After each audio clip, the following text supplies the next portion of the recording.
तातो पानी है यो चाहिँ उहाँ बाफ हुँदैछ।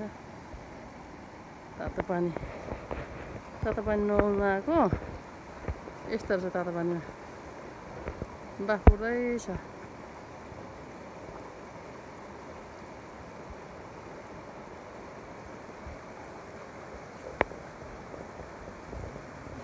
यसरी पानी उम्लिँदो रहेछ क्या।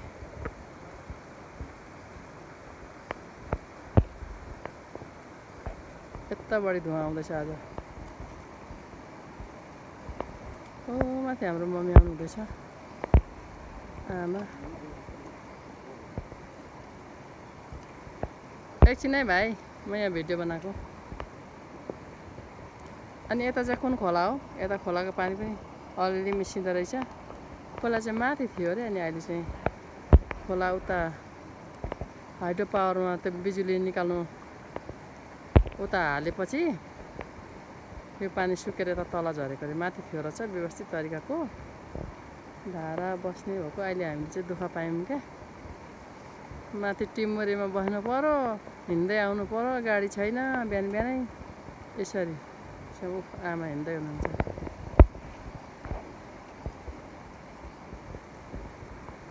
पानीको बाफ यसरी घुम्नु। तातो त यो यसमा थियो पहिला हिजो त, अनि यताबाट हुँदै बाफ उठिरहेको छ तातो त।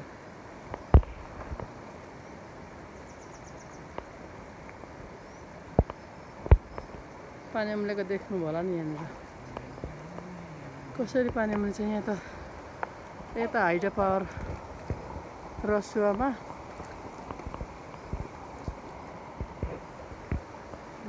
आमा साह्रो पर यता हेर्नु त भिडियो बनाएको। अनि राम्रो बाटै छैन।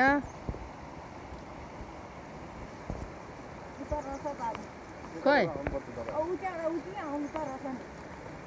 के जानु त, यस्तो देखेको छ त्यस्तो देखेँ हिजो मैले। लु हेर्नु यहाँ पानी उम्लेको।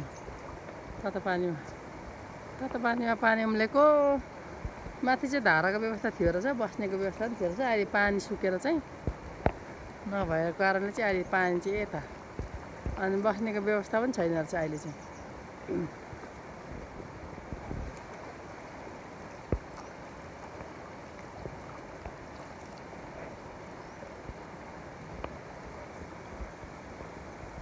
ए सुरु गर्नु थालिसक्यो मान्छेहरू नुहाउनु। बिहानै यहाँ नुहायो भने चाहिँ दुखेको, हातखुट्टा दुखेको, कर्कर खाने, घुँडा दुख्ने, जिउ दुख्ने, चिलाउने सब रोक्नेको हुन्छ भनेर हामी पनि विश्वासका साथ इलामबाट काठमाडौँ हुँदै यहाँ यसम्म आइपुग्यौँ हामी पनि।